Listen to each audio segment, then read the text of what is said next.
नमस्कार विद्यार्थी मित्रांनो, मॅथ्स एक्सप्लोरर या यूट्यूब चॅनलमध्ये आपणा सर्वांचं स्वागत.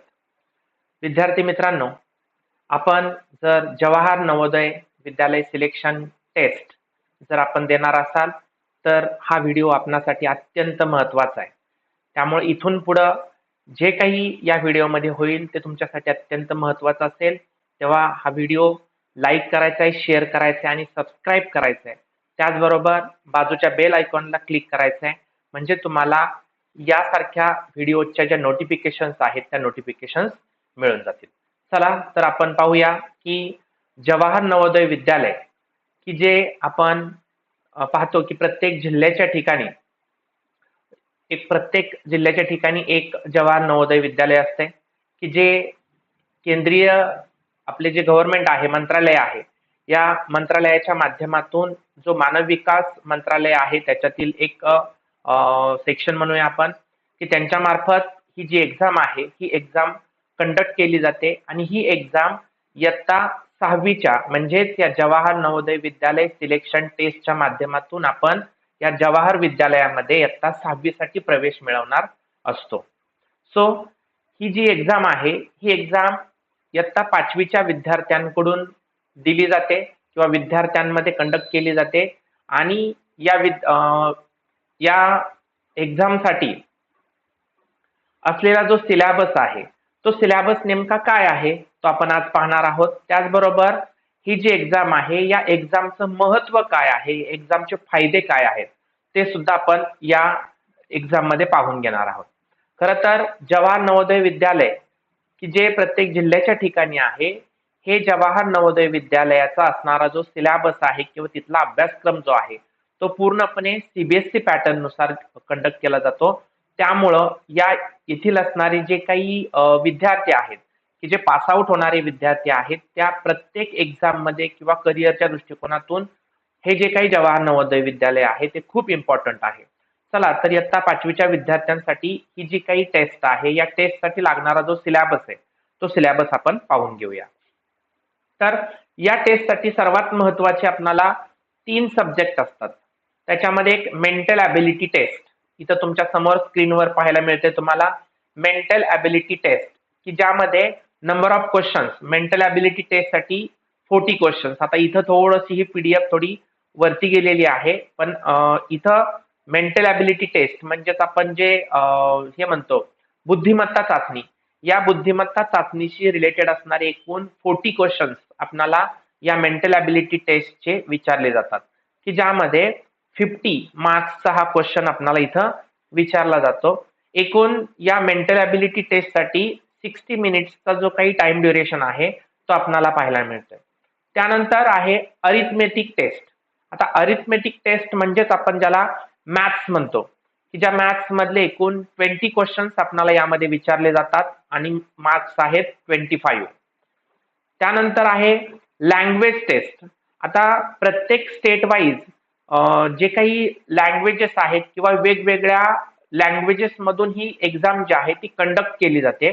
त्याच्यामध्ये आपल्या महाराष्ट्रामध्ये अनेक लँग्वेजेस आहेत की ज्या आपण इथं पाहू शकतो. इथं आपल्याला पुढे पाहायला मिळणारच आहे की नेमके महाराष्ट्रामध्ये कोणत्या कोणत्या लँग्वेजेस मधून ही एक्झाम कंडक्ट केली जाते. त्याच्यामध्ये आपणा सर्वांना परिचित असणारी मराठी लँग्वेज आहे, इंग्लिश लँग्वेज आहे, त्याचबरोबर उर्दू आहे, कन्नड आहे, अशा अनेक लँग्वेजेस आहेत की ज्या लँग्वेज मधून आपण ही जी एक्झाम आहे ती एक्झाम देऊ शकतो. त्यामुळे इथं लँग्वेज टेस्ट मध्ये मराठीचा जो असणार जे काही एकूण 20 क्वेश्चन्स आहेत की जे 25 मार्क्स साठी विचारले जातात.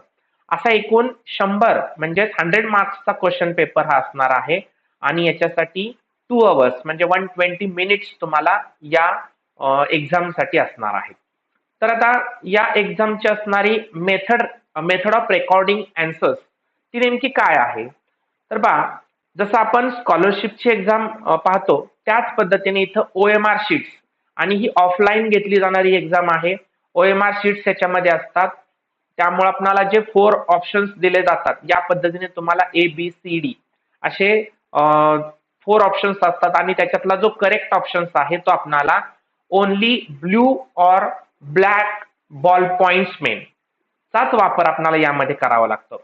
4th स्टँडर्ड पर्यंत विद्यार्थी आपले पेन्सिल्स यूज करतात, परंतु 5th स्टँडर्ड मध्ये आल्यानंतर आपल्याला पेनचा वापर करावा लागतो. त्यामुळे इथं स्ट्रिक्टली त्यांनी सूचना दिलेली आहे, use of pencils is strictly prohibited.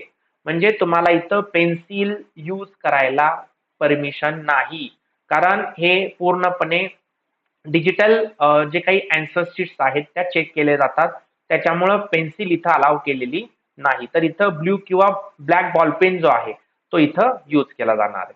त्याच्यानंतर आपल्याला याच्यामध्ये काय सांगितलेलं की प्रत्येक क्वेश्चन जो आहे तो 1.25 मार्क्ससाठी दिलेला आहे. म्हणजे आपल्याला एकूण 80 क्वेश्चन्स इथं आपण पाहिलेलं आहे की टोटल नंबर ऑफ क्वेश्चन्स आहेत 80 आणि मार्क्स आहेत 100. म्हणजे 80 क्वेश्चनसाठी एका क्वेश्चनला 1.25 मार्क्स आपल्याला इथं दिले जाणार आहेत. आता या एक्झामशी रिलेटेड असणारे जे सॅम्पल क्वेश्चन्स पेपर जर स्टुडंटसाठी आवश्यक असतील किंवा हवे असतील तर तुम्ही या वेबसाईटवरती www.navodaya.government.in या वेबसाईटला तुम्ही जर फॉलो केलं, सर्च केलं तर तुम्हाला याच्याशी रिलेटेड असणारे जे सॅम्पल क्वेश्चन्स पेपर आहेत ते मिळून जाणार आहेत. Under the sections of admission, म्हणजे या वेबसाईटमध्ये आपण गेल्यानंतर ऍडमिशन या सेक्शनमध्ये आपल्याला या क्वेश्चन पेपर्सचे जे काही प्रॅक्टिस क्वेश्चन पेपर आहेत ते आपल्याला मिळून जातील. याच्यानंतर नेक्स्ट आहे तो म्हणजे आता सिलेबसचा पार्ट. काही इन्स्ट्रक्शन्स तुम्हाला दिलेले आहेत, याच्यातल्या काही महत्वाच्या इन्स्ट्रक्शन्स वरती आपण थोडंसं ओव्हरलुक करूया, कारण महत्वाचे इन्स्ट्रक्शन्स आपण पाहिल्यानंतर आपल्याला सगळं ओव्हरऑल त्याचं जे काही एक्झामचे सिस्टम आहे ते समजून जाणार आहे. The candidate must ensure that the OMR and question booklet must have same number printed on it.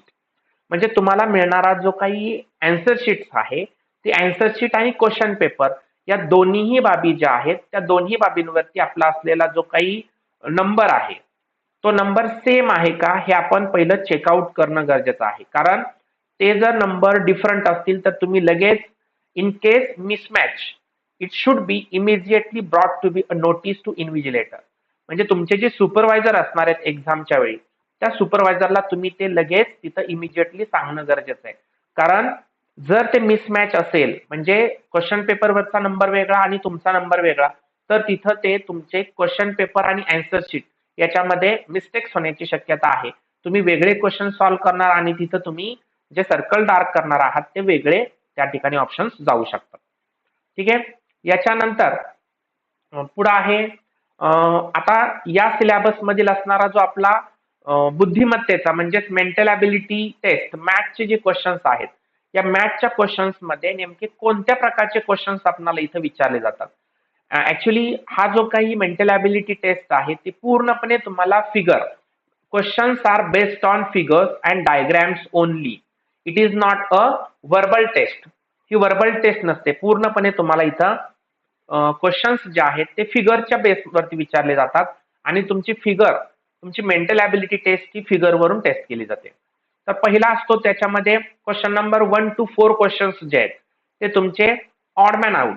आता ऑड मॅन आउट म्हणजे काय तर तुम्हाला दिलेले जे 4 ऑप्शन्स आहेत त्या 4 ऑप्शन्स पैकी आपणाला वेगळा असा ऑप्शन्स जो आहे वेगळा असा ऑप्शन त्याच्यातून चूज करायचा आहे आणि तो ऑप्शन जो आहे तो आपण तिथं डार्क करायचा आहे. तर जसं की इथं बघा आपल्याला दिसतंय की ऑप्शन नंबर 1 मध्ये ऑप्शन नंबर 2, 3, 4 बघूया पहिले.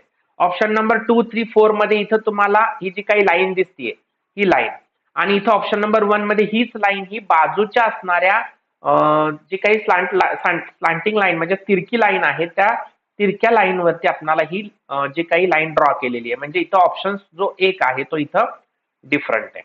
नेक्स्ट आहेत क्वेश्चन नंबर 5 to 8 क्वेश्चन्स आहे तुमचे फिगर मॅचिंग.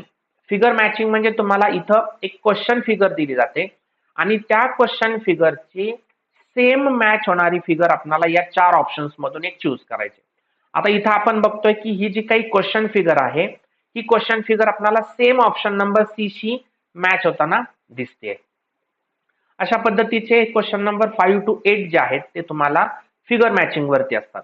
त्याच्यानंतर नेक्स्ट आहे पाहता नेक्स्ट आहे पॅटर्न कम्प्लिशन. आता पॅटर्न कम्प्लिशन मध्ये आपण जर पाहिलं थोडंसं झूम करतो म्हणजे तुम्हाला आणखी क्लिअर कट दिसेल.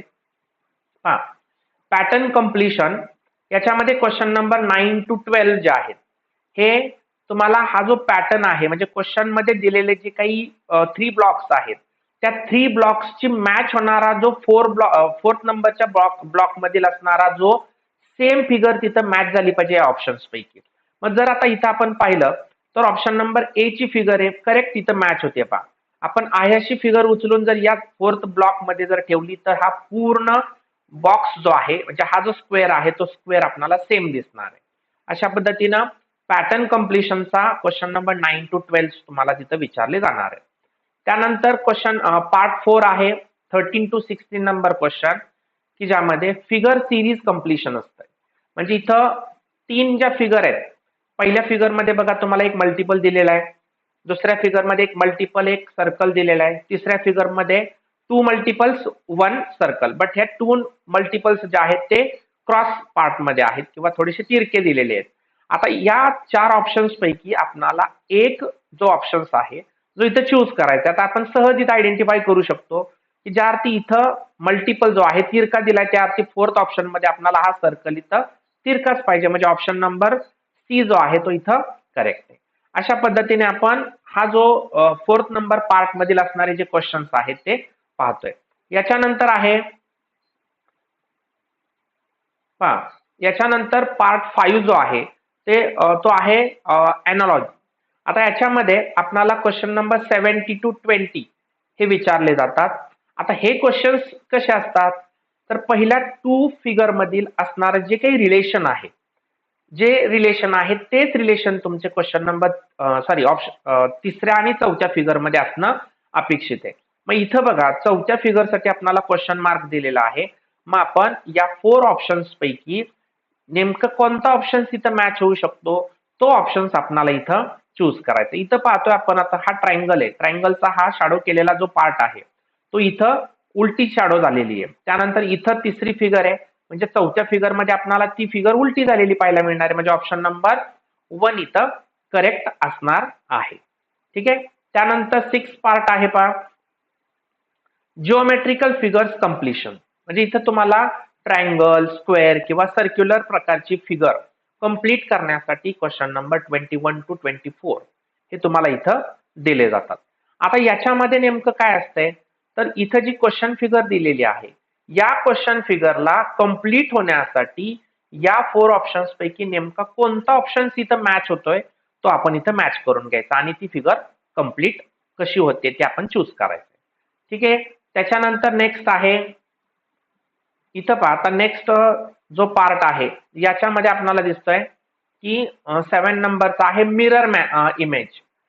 आता मिरर इमेजिंग म्हणजेच काय तर आपण आरशातील प्रतिमा म्हणतो पहा की इथं दिलेला जो क्वेश्चन फिगर आहे तो क्वेश्चन फिगर आपण आरशामधून जर पाहायची म्हणली तर ती नेमकी कशी दिसणार आहे. तर लक्षात ठेवा मिरर इमेज ही फक्त पलटी राईट साईडला पलटी केल्यानंतर त्याच्यामध्ये काय चेंजेस दिसतात ते आपल्याला पाहायला मिळतं. आता इथं टी जो आहे टी हा त्याच्यामध्ये काहीच चेंज नाही झालेला. आता त्याच्यानंतर बघा फक्त काय होतं जो 1 नंबरचा असणारी फिगर जी आहे ती लास्ट नंबरला जाते, 2 नंबरची फिगर इथं सेकंड लास्टला जाणार आहे. आता बी जो आहे तो फक्त राईट साईडला पलटी होणार म्हणजे त्याची जी उभी स्टँडिंग लाईन आहे ती राईट साईडला गेली. त्याच्यानंतर ए ऍज इट इज तुम्हाला पाहायला मिळणार आहे आणि टी सुद्धा ऍज इट इज म्हणजे ऑप्शन नंबर डी इथं करेक्ट आहे. त्यानंतर आता 8 नंबर पार्ट मध्ये बघा क्वेश्चन नंबर 29 to 32 क्वेश्चन्स आहे आपल्याला पंच्ड होल्ड पॅटर्न्स म्हणजेच फोल्डिंग आणि अनफोल्डिंग म्हणजे आपण पेपर फोल्ड केल्यानंतर त्या पेपरवरती आपण एखादा समजा फिगर काढली, पेपर फोल्ड केला त्याच्यावर फिगर काढली आणि पेपर ओपन केल्यानंतर आपल्याला ती फिगर कशा पद्धतीने दिसू शकते या पद्धतीचा हा क्वेश्चन आहे. याच्यामध्ये 29 to 32 क्वेश्चन्स आहेत.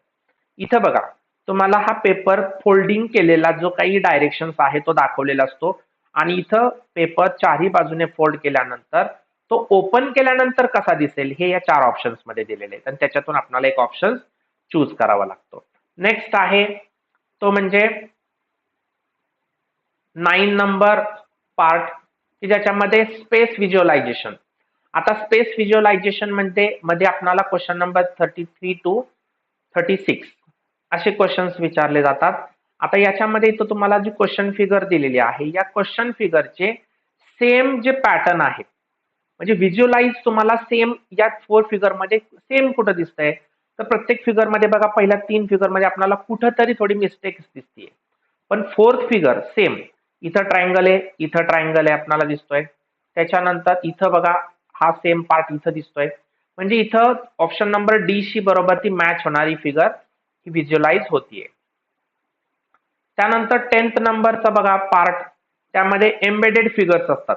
म्हणजेच काय, की ही जी फिगर आहे क्वेश्चन फिगर, ती क्वेश्चन फिगर या 4 ऑप्शन्स पैकी नेमकी कशामध्ये तुम्हाला ती हाईड झालेली आहे, म्हणजे लपलेली आहे ती फिगर आपल्याला इथं सर्च करायची. आपण बघतोय ऑप्शन नंबर बी जो आहे तो बी इथं करेक्ट दिसतोय बघा. ही आडवी लाईन, ही उभी लाईन, ही आडवी खालची लाईन. बाकी इतर फिगर मध्ये तुम्हाला त्याच्यामध्ये खूप गोंधळ करतात, तुम्हाला दिसताना सारखे दिसतात बऱ्यापैकी, परंतु करेक्ट फिगर त्यामध्ये तुम्हाला सर्च करायची. ठीक आहे. त्याच्यानंतर नेक्स्ट आहे पार्ट, तो म्हणजे पाहता ह्याच्यातला महत्वाचा पार्ट आपण पाहतोय की अरिथमेटिक टेस्ट.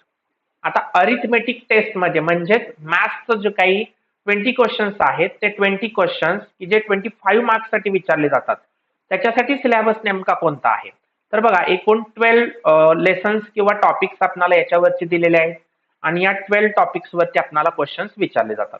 म्हणजे काय आहेत, numbers and number systems. Number systems म्हणजे होल नंबर्स असतील, नॅचरल नंबर्स असतील, प्राईम नंबर्स असतील, स्क्वेअर नंबर, क्यूब नंबर्स, असे ट्रायंग्युलर नंबर्स, या नंबर्सवरती आधारित हा पहिला टॉपिक असणार आहे. 4 fundamental operations of whole numbers, म्हणजे होल नंबर्सशी रिलेटेड असणारे जे काही फंडामेंटल ऑपरेशन्स जे आहेत त्याच्यामध्ये दिले जातात. Factors and multiple including in the properties.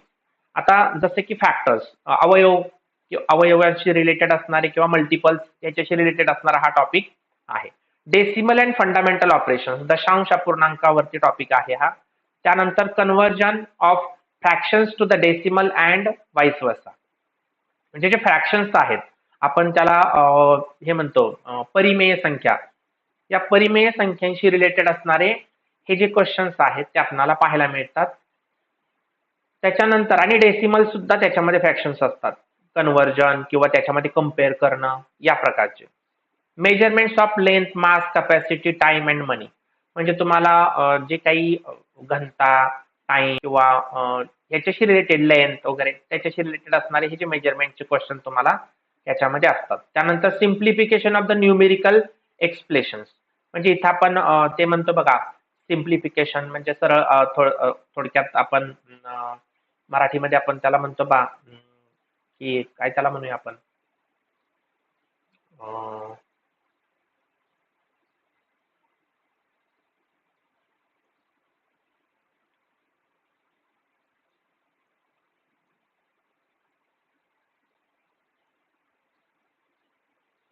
हा मराठीमध्ये आपण त्याला बघा हे म्हणतो थोडक्यात पदावली, पदावलीशी रिलेटेड असणारे जे क्वेश्चन्स आहेत त्याच्यामध्ये विचारले जातात.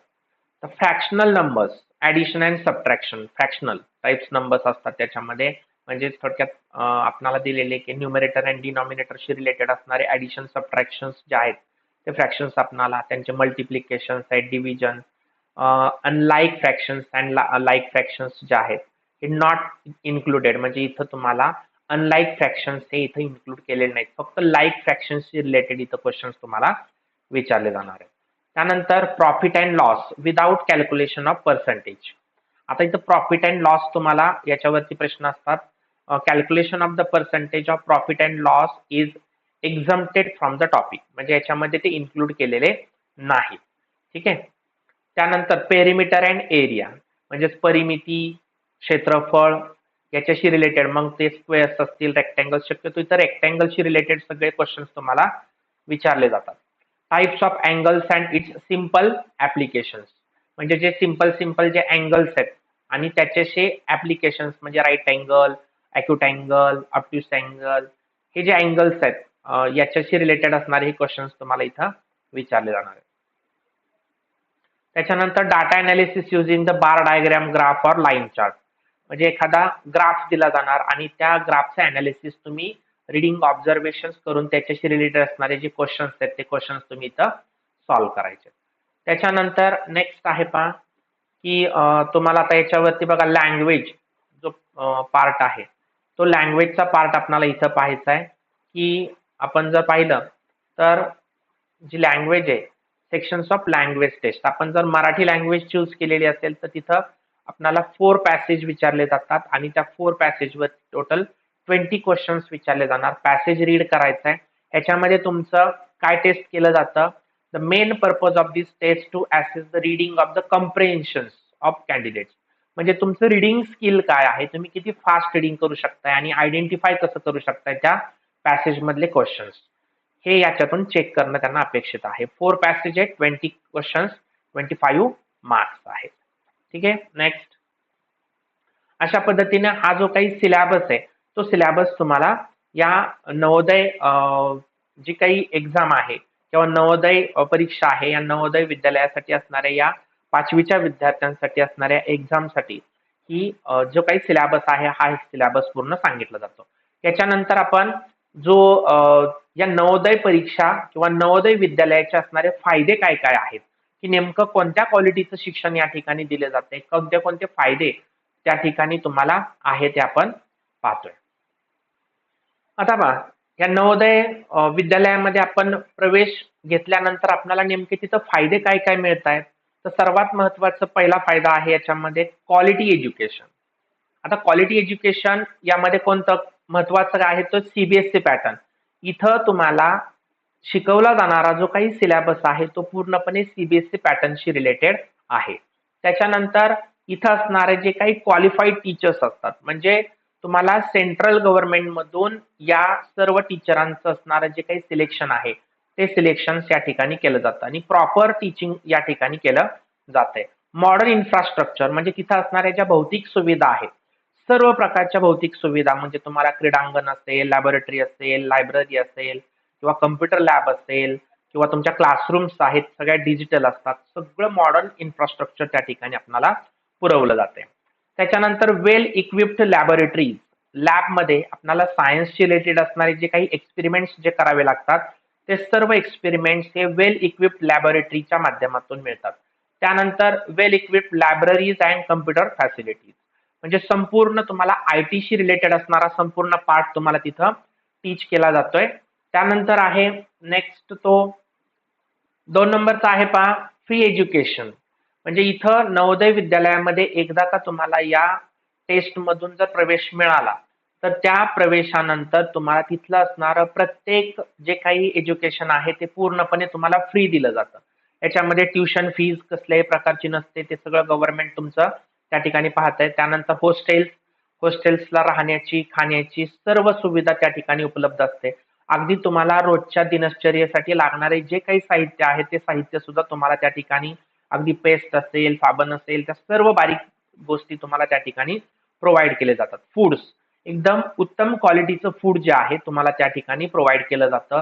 2 वेळचं जेवण असेल, नाश्ता असेल, चहा असेल, या सर्व गोष्टी त्या ठिकाणी पुरवल्या जातात. म्हणजे विद्यार्थ्यांना कधीही घरची कमतरता जी आहे ते तिथं भासत नाही. कारण एकदा का तुम्ही त्यांच्या हॉस्टेलमध्ये ऍडमिशन्स किंवा शाळेमध्ये ऍडमिशन्स घेतल्यानंतर तुम्हाला त्यांची रिस्पॉन्सिबिलिटी असते की विद्यार्थ्याला कोणत्याही गोष्टी कमी पडणार नाहीत. त्यानंतर चौथा आहे पहा टेक्स्ट बुक्स. त्यांचे टेक्स्ट बुक असतात सीबीएसई पॅटर्नचे टेक्स्ट बुक्स हे सर्व त्यांच्याकडून गव्हर्नमेंटकडून तुम्हाला पुरवलं जातं. नो एनी फायनान्शियल बर्डन्स म्हणजे कसल्याही प्रकारचे तुमच्या पॅरेंट्सला एकही रुपया त्या विद्यार्थ्याला द्यावा लागत नाही. सर्वच्या सर्व खर्च हा पूर्ण तिथं गव्हर्नमेंटचा राहतो. नेक्स्ट आहे पहा ट्रॅव्हल्स अँड मेडिकल एक्सपेंडिचर्स. म्हणजे जरी एखाद्या वेळेला विद्यार्थ्याला आपल्या दिवाळी वेकेशन्स असतील किंवा समर वेकेशन्सला समजा घरी यायचं म्हणलं तरी त्याच्यासाठी लागणारा जो ट्रॅव्हलन्स आहे, ट्रॅव्हल अलाउन्स जो आहे तो तुम्हाला तिथं दिला जातो. कोणत्याही प्रकारचे मेडिकल प्रॉब्लेम्स जरी आले तरी सुद्धा तुम्हाला लगेच हॉस्पिटलाइज करणं, तुम्हाला प्रायमरी तिथं हेल्थ सेंटर जे आहेत किंवा प्रायमरी सर्व फॅसिलिटीज ज्या आहेत ते तुम्हाला तिथं पुरवल्या जातात. अशा पद्धतीने एकदम सुखसुविधांनी युक्त असं नवोदय विद्यालय राहतं. त्यानंतर फोर्थ नंबरच्या फॅसिलिटीज आहेत पहा इथं आता. 4 नंबरची फॅसिलिटी आहे रेसिडेन्शियल फॅसिलिटीज. कोणत्या पहा म्हणजे तिथं राहिल्यानंतर तुम्हाला तिथून काय फायदा मिळणार आहे तर कम्युनिटी वर्क जे आहे, म्हणजेच कम्युनिटी वर्क म्हणजे थोडक्यात तिथं विद्यार्थी असताना तुम्ही कुठून बिलॉंग्स करता हे तुम्हाला तिथं महत्वाचं नाहीये. तिथं 75% जे आहेत ते विलेज मधून म्हणजे ग्रामीण भागातून आलेले असतात. 25% स्टुडंट्स जे आहेत ते शहरी भागातील असतात. परंतु त्यांच्यामध्ये एकदम कम्युनिकेशन जे आहे ते प्रॉपर असतं. कोणत्याही प्रकारच्या ग्रामीण भागातील विद्यार्थ्यांना असं जाणवतही नाही की आपण ग्रामीण भागातून आलोय. अशा पद्धतीने कोणतंही बर्डन किंवा कम्युनिटी सामाजिक ऐक्य त्यांच्यामध्ये राहत असतं. त्यानंतर डिसिप्लिन डिसिप्लिन पूर्णपणे राहतं. तुमचे सकाळी उठणं, अभ्यासाचा वेळ किंवा एकदम खेळण्याची वेळ, ह्या सर्व गोष्टी त्या ठिकाणी प्रॉपरली पाळल्या जातात. डिसिप्लिन पूर्णपणे असतं. त्यानंतर गाईडन्स अँड सपोर्ट, तिथून त्यांना तुम्हाला पाहिजे अशा प्रकारचा जो गाईडन्स आहे तो तिथल्या असलेल्या टीचर्स, कारण सगळे टीचर्स सुद्धा तिथं तुम्हाला तुमच्या बरोबरच तिथं असणाऱ्या सगळ्या रेसिडेन्शियल असतात, म्हणजे तिथं राहिल्या असतात. त्यामुळे तुम्ही एनी टाइम तिथं टीचरांचा जो गाईडन्स आहे किंवा त्यांचा सपोर्ट आहे तो तुम्हाला मिळत असतो. Next fifth number facility. Okay, so fifth number आहे equal opportunities. Equal opportunities for all students. It means village students and city students, all the students are equally opportunities are given there. Okay, next one, no worry about the backgrounds and locations. म्हणजे तुम्ही कुठून आलाय, तुमचं background काय आहे, तुम्ही एकदम poor family मधून गेलेला आहात किंवा तुम्ही एकदम रिच फॅमिली मधून आलेला आहात, याच्याशी तिथं काहीही घेणं देणं नाही. कोणीही कोणाला तिथं तशा पद्धतीने मुळातच तुम्हाला समजतही नाही तिथं की तो विद्यार्थी नेमकं कोणत्या बॅकग्राऊंड मधून आलेला आहे तो. त्यामुळे तिथं असा एकमेकाला पॉइंट आउट करण्याचा विषय कोणताही राहत नाही. Rural students with urban students, म्हणजे तिथं रुरल आणि अर्बन सर्व प्रकारचे स्टुडंट्स आहेत ते तिथे एकत्र म्हणजे एकदम एकत्रितपणे त्या ठिकाणी ते वावरत राहत असतात. त्याच्यानंतर नेक्स्ट आहे six number facility, holistic developments.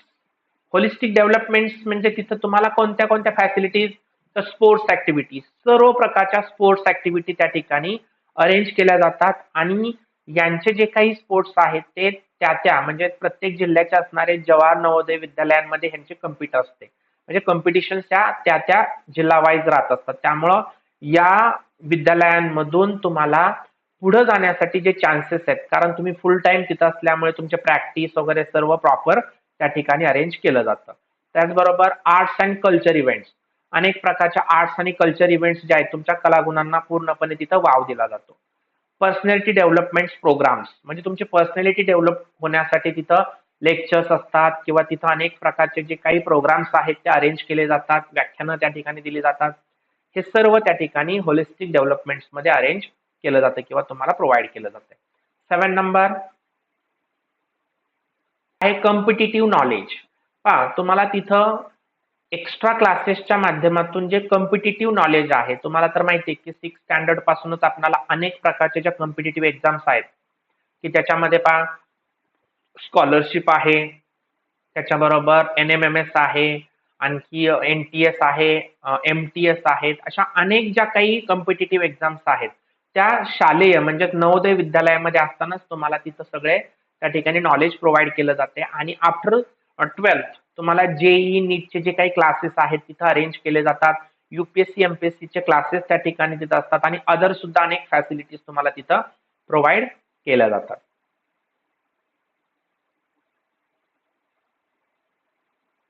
9th number आहे बघा करिअर अपॉर्च्युनिटीज, म्हणजे तुम्हाला भविष्यामध्ये करिअरमध्ये तुमचं करिअर नेमकं कोणत्या फील्डमध्ये तुम्हाला डेव्हलप करायचंय याच्याशी रिलेटेड सर्व जे काही गायडन्स आहे तो तिथं तुम्हाला पुरवला जातोय. त्याचबरोबर अल्युमिनी नेटवर्क्स जे आहेत, म्हणजेच याचा अर्थ काय होतो की त्या नवोदय विद्यालयामधून याच्यापूर्वी जे पासआउट झालेले जे स्टुडंट्स आहेत ते स्टुडंट्स जर चांगल्या जॉबला असतील किंवा चांगल्या एखाद्या हुद्द्यावरती असतील तर ते स्टुडंट्स काय करतात, तर लेटेस्ट मध्ये आत्ता असलेल्या ऍडमिशन असलेल्या स्टुडंट्सला त्या ठिकाणी बरोबर त्यांचं नेटवर्क राहत असतं, कम्युनिकेशन राहत असतं की संधी कुठं कुठं उपलब्ध आहेत, पुढे आपल्याला काय करावं, काय केलं पाहिजे, काय केलं नाही पाहिजे. त्याचबरोबर त्यांचे जे असे जे आपण हे म्हणतो ना माझे विद्यार्थी मेळावे जे आहेत ते अरेंज केले जातात की ज्यामुळं जे चांगल्या चांगल्या हुद्द्यावरती जॉईंट असलेल्या मुलांचं जे काही थोडंसं मोटिवेशन जे आहे ते पाठीमागून येणाऱ्या स्टुडंटसाठी पूर्णपणे तिथं उपलब्ध राहत असते. अशा पद्धतीने आपण नवोदय विद्यालयाचा पूर्ण सिलेबस त्या ठिकाणी पाहिला. त्याचबरोबर नवोदय विद्यालयामध्ये प्रवेश का घ्यावा, त्याचे फायदे काय आहेत हे आपण या व्हिडिओमध्ये पूर्णपणे पाहिलेलं आहे. हा व्हिडिओ तुम्हाला आवडला असेल तर चॅनलला लाईक करा, शेअर करा, सबस्क्राईब करा आणि बाजूच्या बेल आयकॉनवरती क्लिक करा, म्हणजे तुम्हाला यासारख्या व्हिडिओचे ज्या नोटिफिकेशन्स आहेत त्या नोटिफिकेशन्स मिळून जातील. धन्यवाद.